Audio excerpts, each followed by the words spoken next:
सो hi everyone, आज हम लोग डिस्कस करेंगे 2022 का फिजिक्स का प्रीवियस ईयर क्वेश्चन। ठीक है।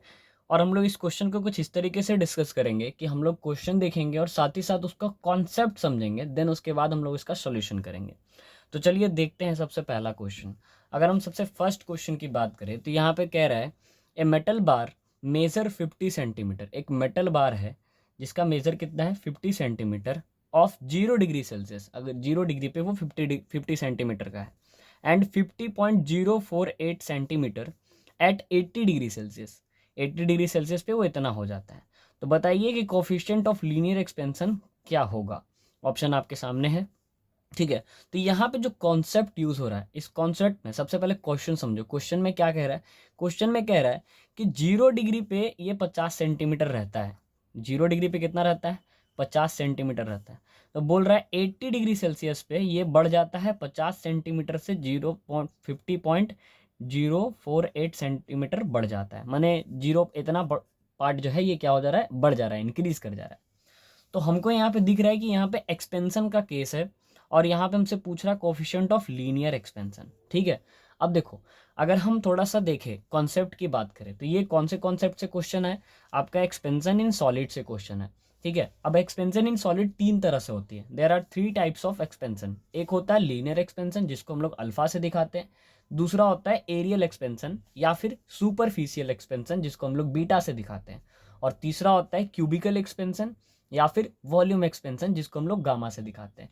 तो या तो आपसे लीनियर एक्सपेंशन पे क्वेश्चन पूछ सकता है, जैसे 2022 में अगर लीनियर एक्सपेंशन पे पूछा है तो मे बी आपका जो 2023 है उसमें एरियल या क्यूबिकल से पूछ सकते हैं। ठीक है। तो सबसे पहले समझते हैं कि कोफिशिएंट ऑफ लीनियर एक्सपेंशन होता क्या है। ठीक है। देखिएगा, अगर मान लीजिए आपके सामने कुछ ये लेंथ है, मान लीजिए ये इसका इनिशियल लेंथ है एल नॉट। ठीक है। ये कोई एक रड है, इसका इनिशियल लेंथ एल नॉट है। क्योंकि हम लीनियर एक्सपेंशन की बात कर रहे हैं तो हम लीनियर चीज़ों के बारे में बात करेंगे। और जब हम इसको कुछ टी टेम्परेचर पे हीट करते हैं, माने एल टी, जब हम इसको टी टेम्परेचर पे हीट करते हैं तो ये थोड़ा सा एक्सपेंड कर जाता है। ये पिक्चर में काफ़ी ज़्यादा दिख रहा है लेकिन ये बहुत ही छोटा वैल्यू में एक्सपेंड करता है। ठीक है। तो मान लीजिए 0 डिग्री सेल्सियस पे इतना लेंथ है, लेकिन जब हमने टेम्परेचर दिया तो इसका लेंथ इतना इंक्रीज हो जाता है। ठीक है। तो ये वाला पार्ट जो है ये इंक्रीज इन लेंथ है। इसी चीज़ को हम लोगों ने यहाँ लिखा है कि L naught is the original length at 0 degree Celsius, L T is the new increase length at T degree Celsius. और L T minus L naught जो होगा वो क्या होगा? आपका चेंज इन लेंथ। कि ये एल टी में से ये एल नॉट को घटा दे तो हमको पता चल जाएगा कि चेंज इन लेंथ कितना आ रहा है। ठीक है। अब इसके बाद इसका डेरिवेशन करते हैं। देखिए डेरिवेशन इसका कैसे होगा।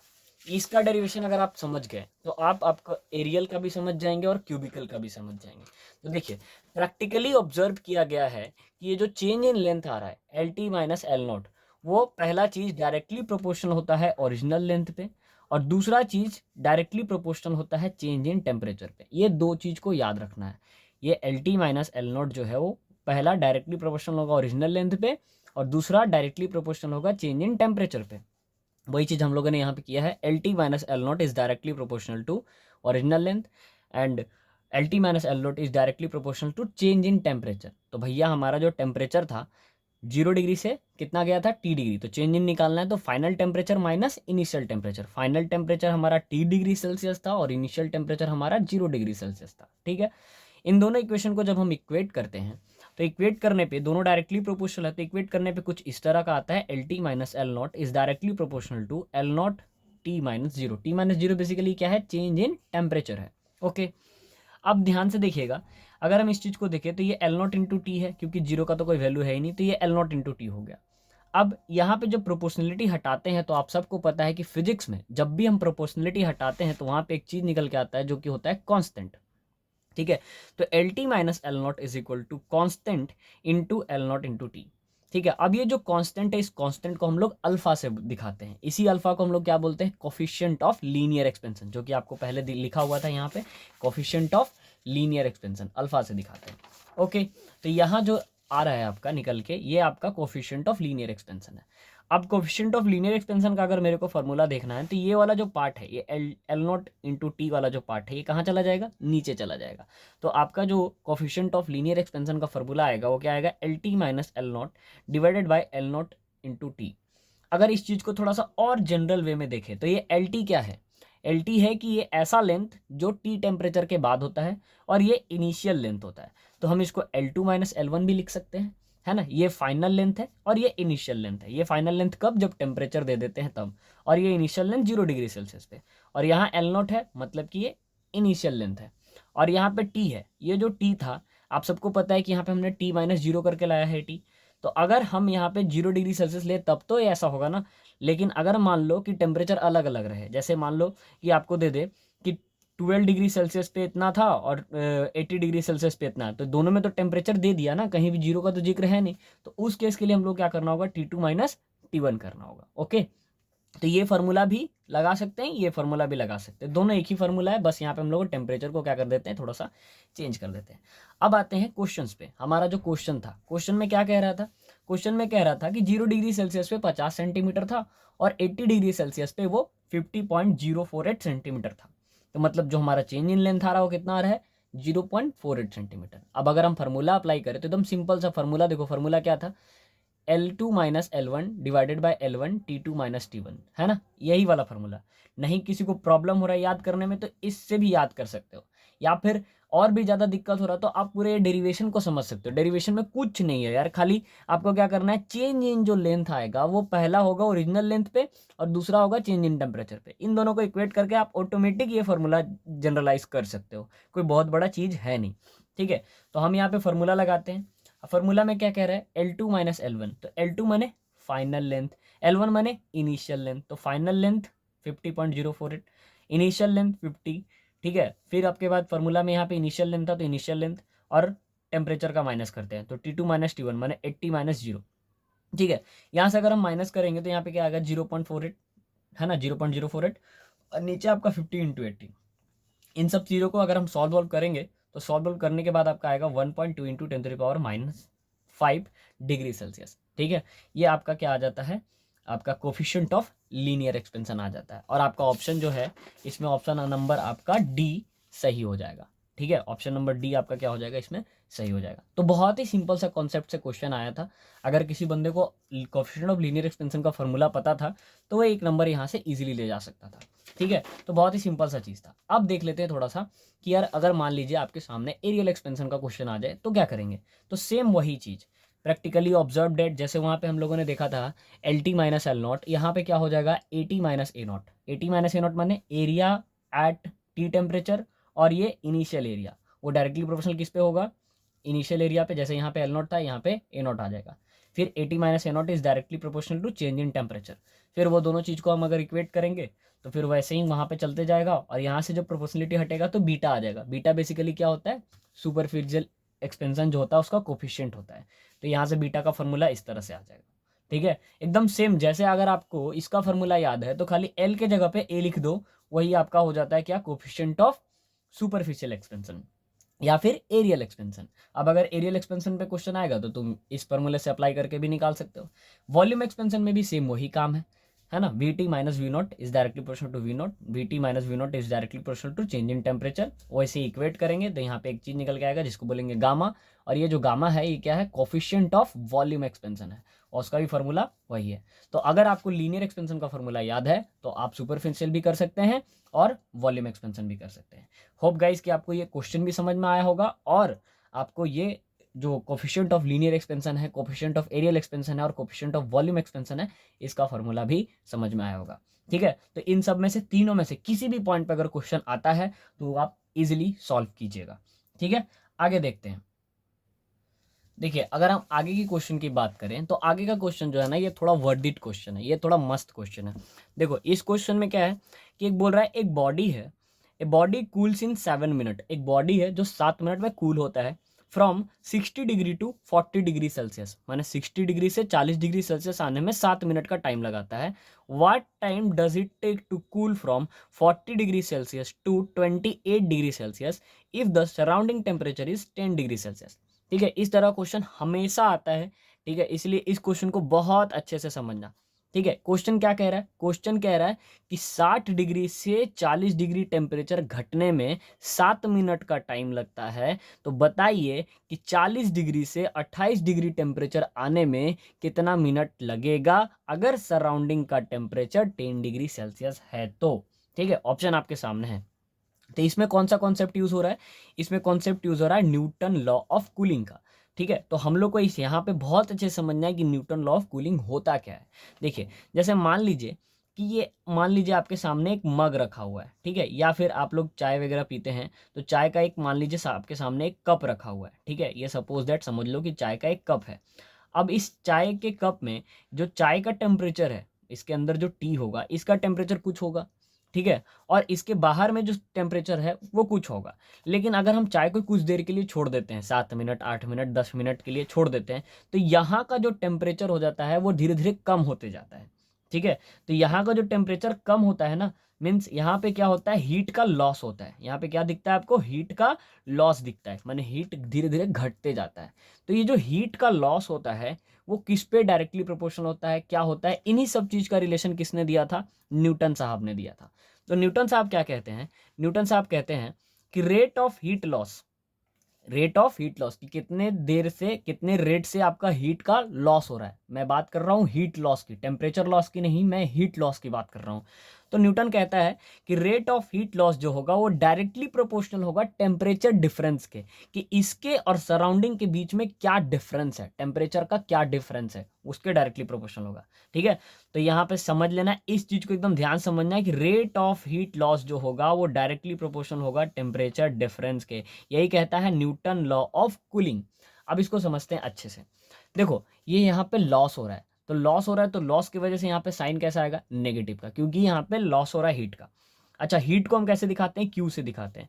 तो रेट पूछ रहा है ना, तो रेट पूछ रहा है तो मतलब टाइम के रिस्पेक्ट में हीट का कितना लॉस हो रहा है, तो D Q by D T, और माइनस साइन क्यों लगाया, समझ में आ गया। वो डायरेक्टली प्रोपोर्शनल किस पे होगा, टेम्परेचर डिफरेंस पे। तो मान लीजिए कि सराउंडिंग का टेम्परेचर टी नॉट है और यहाँ का टेम्परेचर टी है, तो इन दोनों का डिफरेंस निकालना है, तो टी माइनस टी नॉट। ठीक है, T is basically what, final temperature. ठीक है, अब ये फाइनल टेम्परेचर कैसे होता है थोड़ी देर बाद आपको समझ में आएगा। इसको बॉडी टेम्परेचर भी हम लोग कहते हैं, और बहुत सारे केसेस में हम लोग इसको एवरेज टेम्परेचर भी मान के चलते हैं। कैसे होता है अभी थोड़ी देर में क्लियर होगा। ठीक है, तो मोटा मोटी अभी से आपको सबसे पहले क्या क्लियर रखना है कि न्यूटन लॉ ऑफ कूलिंग के हिसाब से जो रेट ऑफ हीट लॉस होता है वो किस पे डिपेंड करता है, टेम्परेचर डिफरेंस पे डिपेंड करता है। ठीक है, तो rate of heat loss minus of d Q by D T is directly proportional to T minus T naught. T basically क्या है, बॉडी का टेम्परेचर, और टी नॉट क्या है आपका, टी नॉट जो आपका है वो सराउंडिंग टेम्परेचर है। ओके, अब जो प्रोपोर्शनलिटी हटाते हैं तो यहाँ पे एक चीज निकल के आता है जिसको हम लोग बोलते हैं के। ठीक है, ये कांस्टेंट है, तो टी माइनस टी नॉट यहाँ से आपका क्या बन जाता है, इक्वेशन 1 बन जाता है। ठीक, अच्छा आगे आते हैं। देखो, अगर चाहते ना हम अगर चाहते तो यहाँ से डायरेक्टली आपको फॉर्मूला बता के काम कर सकते थे। लेकिन देखो, ये सब चीज़ों को समझने से क्या होता है ना कि इनके बीच से कहीं से भी क्वेश्चन आए तो आप उसको घुमा फिरा सकते हो। ठीक है, अगर ये न्यूटन लॉ ऑफ कूलिंग पे इस तरह से क्वेश्चन अगर आपको दिख गया है तो आप उसमें करोगे, क्योंकि आपको कॉन्सेप्ट समझ में आ गया है। ठीक है ना, इसीलिए मैं यहाँ पर डिटेल करता हूँ कॉन्सेप्ट का। ठीक, अच्छा, ये यहाँ तक किसी को कोई इशू नहीं होना चाहिए, मे बी यहाँ तक सबको क्लियर होगा। अच्छा, इसके बाद देखते हैं according to specific heat capacity. आप लोगों ने थर्मोडायनेमिक्स का अगर मेरा लेक्चर देखा है तो वहाँ पे आपको पता होगा कि स्पेसिफिक हीट कैपेसिटी क्या होता है। नहीं भी पता है तो कोई दिक्कत नहीं है। देखिए, स्पेसिफिक हीट कैपेसिटी क्या होता है कि जब आप एक यूनिट मास को, यूनिट मास माने कि 1 kg, 1 ग्राम, 1 मोल, ऐसा, तो जब एक यूनिट मास में 1 डिग्री टेम्परेचर को राइज कराने के लिए, 1 डिग्री सेल्सियस को राइज कराने के लिए जितना हीट का जरूरत पड़ता है उसको हम लोग बोलते हैं स्पेसिफिक हीट कैपेसिटी। क्या, फिर से समझो, एक यूनिट मास में 1 डिग्री टेम्परेचर को राइज कराने के लिए जितना हीट का जरूरत पड़े उसको हम लोग बोलते हैं स्पेसिफिक हीट कैपेसिटी। और उसका फॉर्मूला क्या होता है, del Q by m into del T. ये डेल क्यू क्या है, ये हीट। ठीक है, और ये डेल टी क्या है, चेंज इन टेम्परेचर, और एम क्या है, मास, मतलब कौन सा मास, यूनिट मास। ठीक है, तो अगर मैं यहाँ से थोड़ा सा फॉर्मूला को जनरलाइज करूँ, तो सी, ये जो डेल क्यू है, डेल क्यू बेसिकली अगर ये पूरा चीज को उधर लेके चले जाए तो हमारा जो डेल क्यू का फॉर्मूला आएगा, डेल क्यू का फॉर्मूला क्या आ जाएगा, डेल क्यू का फॉर्मूला आ जाएगा एम सी इंटू डेल्टा टी। ठीक है, डेल्टा टी बेसिकली यहाँ पे टाइम नहीं है बॉस, यहाँ पे क्या है, चेंज इन टेम्परेचर है। इसी चीज को थोड़ा और अच्छे से लिखे तो हम लिख सकते हैं डेल क्यू को डी क्यू, है ना, d Q is equal to m C into D T. ये बन गया आपका इक्वेशन 2। ठीक है, अब आगे देखते हैं इक्वेशन 1 क्या था। इक्वेशन 1 आपको यहाँ पे दिख रहा है, इक्वेशन 2 क्या है, ये दिख रहा है। तो आपका इक्वेशन 1 में तो न्यूटन लॉ ऑफ कूलिंग के हिसाब से इक्वेशन 1 बनता है, इक्वेशन 2 किसके हिसाब से बनता है, स्पेसिफिक हीट कैपेसिटी के हिसाब से। ठीक है। इन दोनों इक्वेशन को हम क्या करते हैं, सॉल्व करते हैं। तो यहाँ पे देख रहे हैं from equation 1 and 2 put the value of equation 2 in equation 1, माने 2 का वैल्यू को किस में उठा के डाल देना है, इक्वेशन 1 में डाल देना है। तो सबसे पहले देख लेते हैं इक्वेशन 1 था क्या। इक्वेशन 1 था minus of d Q by D T is equal to K T minus T naught. अब यहाँ पे जो डी क्यू है इसके जगह पे हम क्या डाल देंगे, ये वाला पूरा वैल्यू डाल देंगे स्पेसिफिक हीट के हिसाब से। तो ये बन जाएगा क्या, minus of M C into D T by T. अब देखो ये जो डी टी है ना, ये डी टी है आपका चेंज इन टेम्परेचर, लेकिन ये वाला जो डी टी है वो आपका है चेंज इन टाइम। ठीक है, ये चीज को क्लियर रखना, बहुत कोई बच्चा लोग कंफ्यूज हो जाता है, D T by D T अकबक आ जाता है। तो ये डी टी है चेंज इन टेम्परेचर, ये डी टी है चेंज इन टाइम। अब यहाँ पे थोड़ा सा ध्यान दीजिएगा, ये जो डी टी है इसको हम लोग उधर लेके जा रहे हैं। तो जब हम इसको उधर लेके जाएंगे तो क्या हो जाएगा, minus of M C D T is equal to K T minus T naught into D T. ठीक है, डरने वाली बात नहीं है, हमको पता है कि आप लोग को थोड़ा सा डर लग रहा होगा कि क्या क्या हो रहा है, लेकिन डरने वाली बात नहीं है। मेन है आपका डेरिवेशन को समझना और लास्ट में जो फॉर्मूला आता है उस पर काम करना। ठीक है, अब यहाँ पे ध्यान देना, एक चीज को ध्यान से समझना, ये वाला जो चीज है ये इधर चला गया dt। ठीक, यहाँ तक कोई किसी को कोई इश्यू नहीं होगा कि कैसे dt उधर चला गया। अब यहाँ पे क्या करते हैं, थोड़ा सा स्टेप को उठाते हैं हम लोग, ये जो dt है इसको एज इट इज रहने देते हैं, और ये जो t माइनस टी नॉट है ना इसको नीचे ले आते हैं, क्योंकि देखो ये टेम्परेचर का कहानी है, तो टेम्परेचर वालों को टेम्परेचर वालों के साथ रखना है। और ये जो mc है ना, ये mc मास है, और ये क्या है आपका स्पेसिफिक हीट कैपेसिटी, तो ये बेसिकली एक तरह का कांस्टेंट होता है। ठीक है, तो ये जो k है ना आपका, इस के माइनस साइन इधर आ गया, और इस के डिवाइड में क्या हो गया mc, और इस पूरे चीज को भी हम एक अलग सा कांस्टेंट का नाम दे दिए और उसको भी हम लोग k कह दिए, तो ये पूरा चीज एक k बन गया है। ठीक है, और यहाँ पे जो dt आपका एज इट इज था वैसे ही रह गया।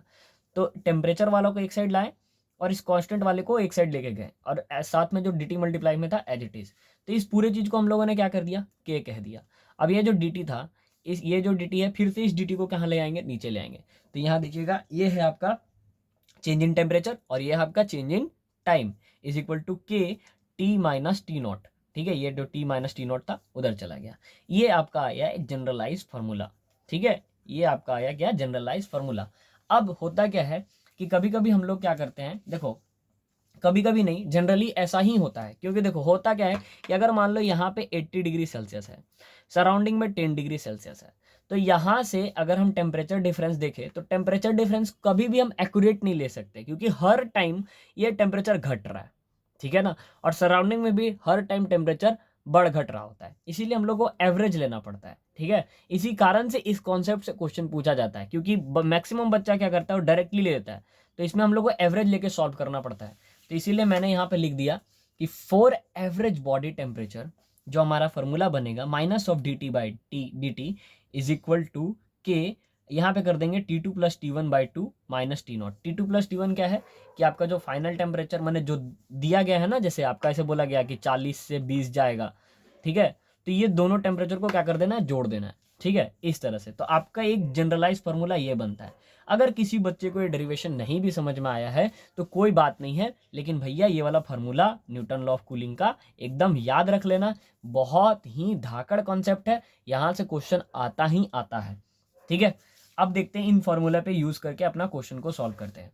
ठीक है, अब ध्यान दीजिएगा, अगर हम क्वेश्चन को देखें तो हमारे क्वेश्चन में पहला केस में क्या कह रहा था कि 60 डिग्री से वो कहाँ जाता है, 40 डिग्री जाता है, कितने मिनट में जाता है, 60 मिनट में जाता है। तो हम देख रहे हैं T1 टेम्परेचर मेरा 60 डिग्री है, T2 टेम्परेचर मेरा 40 डिग्री है, और T2 माइनस T1 मैंने चेंज इन टाइम कितना हो रहा है, 7 मिनट हो रहा है। According to Newton law of cooling formula क्या था, dt बाय dt, ये change in temperature by change in time is equal to K T minus T naught, और फॉर एवरेज वैल्यू बॉडी क्या होता है T1 plus T2 by two.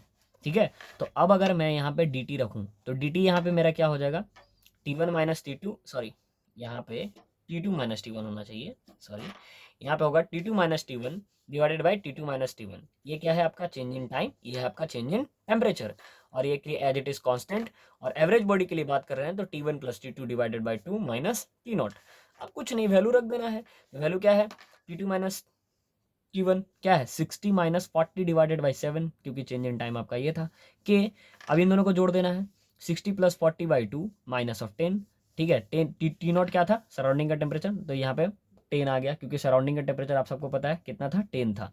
ठीक है, इसको सॉल्व करेंगे तो यहाँ पर जाएगा 50 माइनस 10, और यहाँ पे हो जाएगा 20/7, इसको इक्वेशन 1 बना लेंगे। ठीक है, इसी तरह से सेकंड केस की बात करेंगे। सेकंड केस में क्या हो जाएगा, T1 टेम्परेचर इतना था, T2 टेम्परेचर इतना था, और T2 माइनस T1 जो चेंज इन टाइम लगेगा कि भैया 40 डिग्री से 28 डिग्री आने में कितना टाइम लगेगा, तो ये टाइम ही तो नहीं पता है अपने को, तो इसको हम लोग टी मान लेंगे, टी मिनट। और टी नोट जो था अपना 10 डिग्री सेल्सियस था, तो वही चीज़ यहाँ पे करेंगे। T2 माइनस T1 होना चाहिए, T2 माइनस T1 यहाँ पे divided by T2 minus T1 is equal to K T1 plus T2 minus of T naught. वहाँ पे भी वही चीज़, 40 में से 28 जाएगा। ठीक है, और नीचे वाला जो चीज़ था उसको हम लोग टी मान लिया, क्योंकि यही तो निकालना है। तो के और इन दोनों को जोड़े, 2 से डिवाइड किए, माइनस ऑफ 10। जब इसको सॉल्व किए तो ये आ गया 12/T के इंटू 34 माइनस 10 डिग्री। ठीक है, अब ये दो इक्वेशन बने ना, अब इन दोनों इक्वेशन को क्या कर देना है, सिंपली डिवाइड कर देना है। डिवाइडिंग इक्वेशन 1 और 2 दोनों को हम लोगों ने डिवाइड कर दिया। डिवाइड करने पे कुछ इस तरह का चीज़ आएगा, ऊपर 40 नीचे 24। अब ऊपर 40 कैसे हो रहा है, तो देखो 50 में से 10 जाएगा, 40 बचेगा, 34 में से 10 जाएगा, 24 बचेगा। तो वही चीज़ 40/24, इन चीज़ों को सॉल्व कर दिए। 20/7 इंटू T/12 कट के यहाँ पे जो भी कटा, तो यहाँ पे इसको इससे काट दिए तो 6, और यहाँ 10, यहाँ 7, तो यहाँ पे आ जाएगा क्या 10T/6 इंटू 7, और इधर से कटेंगे तो ये हो जाएगा 10/6।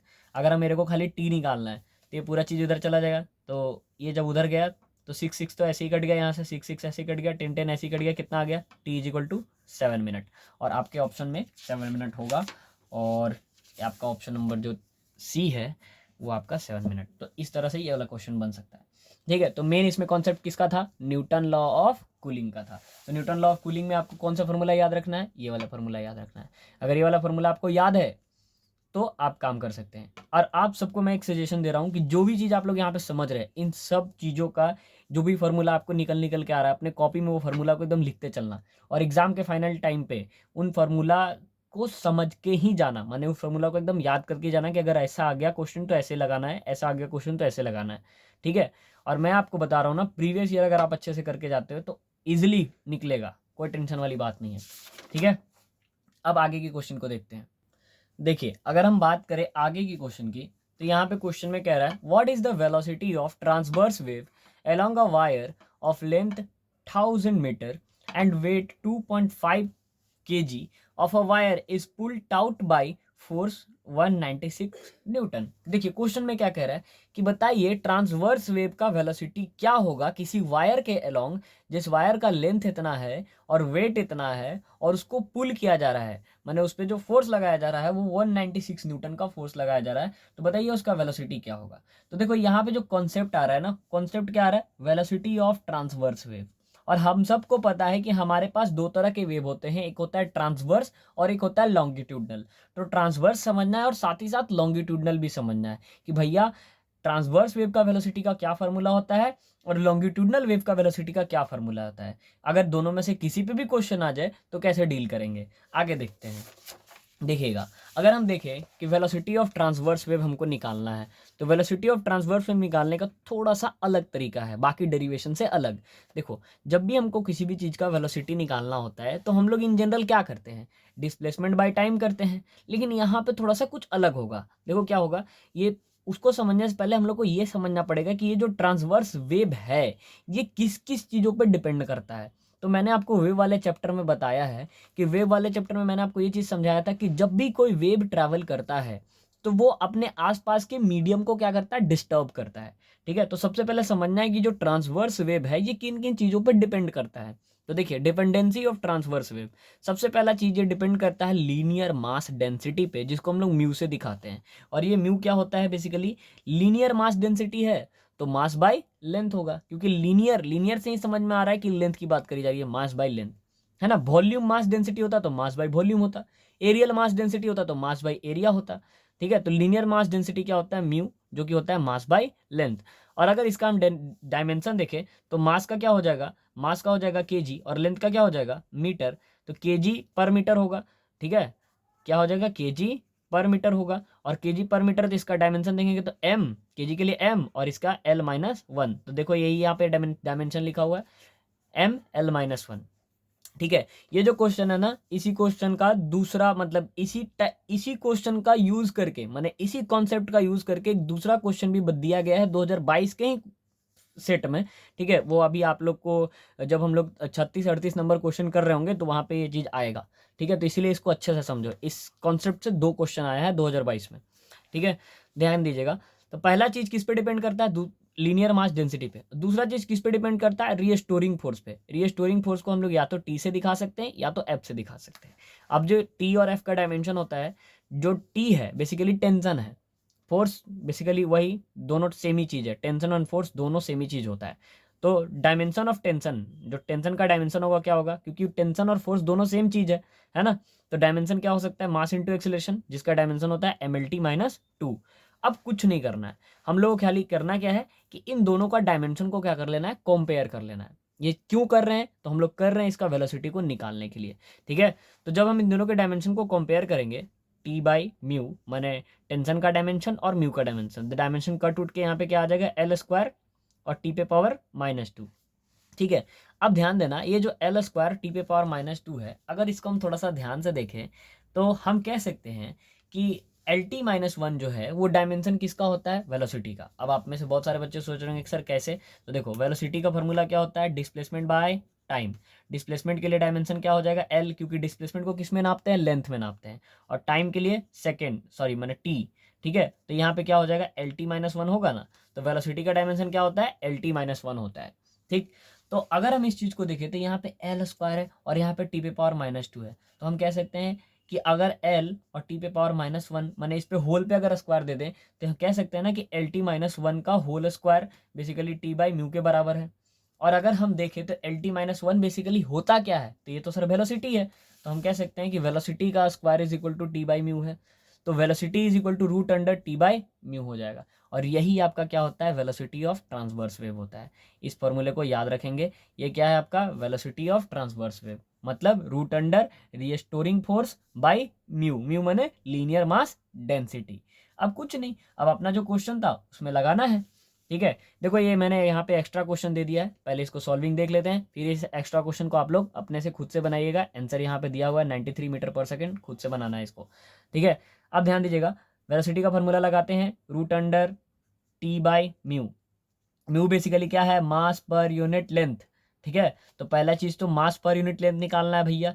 तो मास कितना दिया है क्वेश्चन में, 2.5 kg, कहा है ना क्वेश्चन में कि 2.5 kg का एक रस्सी है जिसका लेंथ कितना है, 1000 मीटर।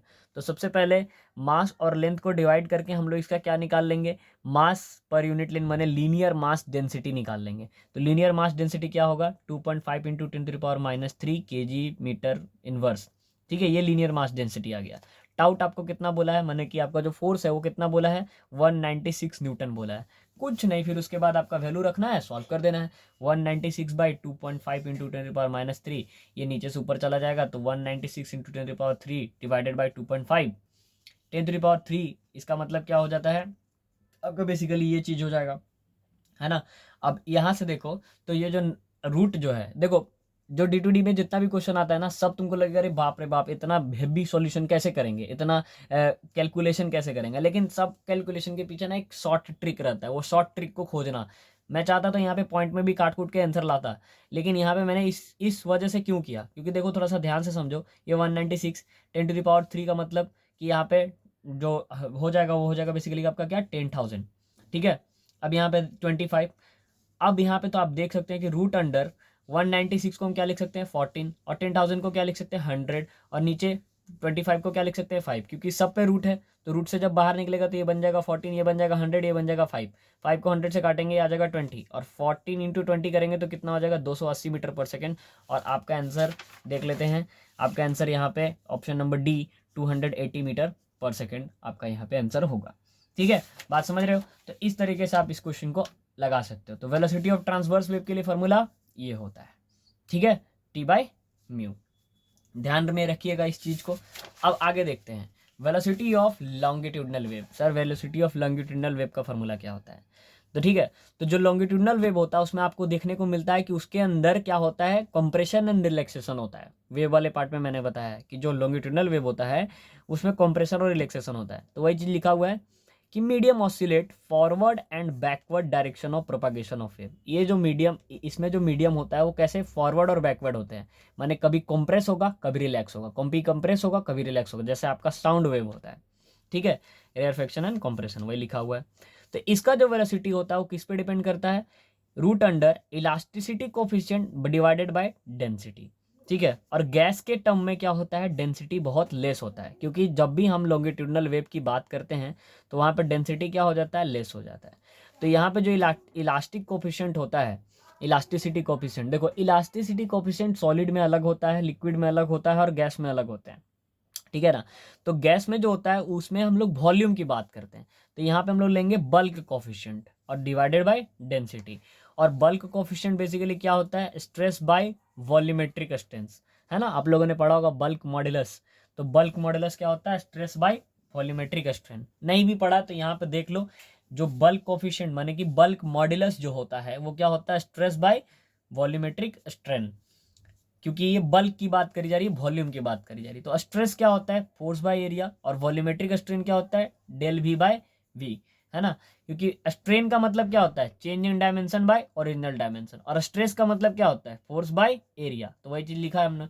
अच्छा, फोर्स बाय एरिया को कोई बंदा प्रेशर लिख सकता है, तो एज इट इज हम इसको प्रेशर लिख दिए, और change in volume by volume ऐसे ही था।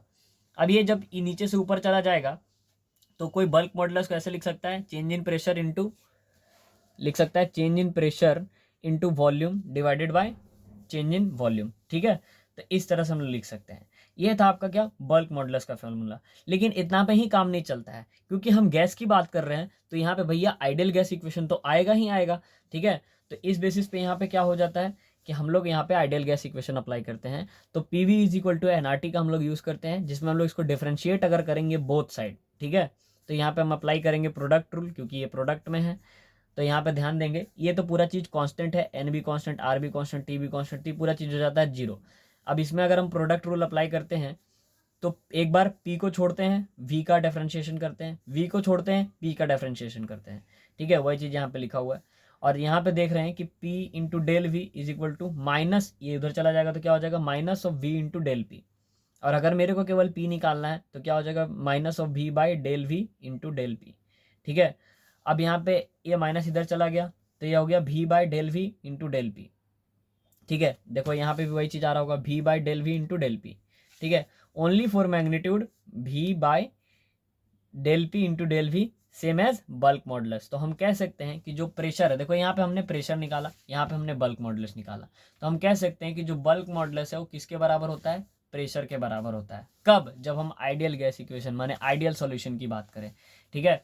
और गैस में हम लोग जनरली आइडियल को देख के ही करते हैं। तो हमारा जो भी का फॉर्मूला आता है लॉन्गिट्यूडनल वेव के लिए, वहाँ पे क्या आ जाता है, प्रेशर बाई डेंसिटी, है ना। प्रेशर बाई डेंसिटी क्यों हुआ बॉस, क्योंकि ऊपर में बल्क कोफिशिएंट था, और हम लोगों ने अभी क्या प्रूफ किया कि जो बल्क कोफिशिएंट है वो किसके बराबर है, प्रेशर के बराबर है।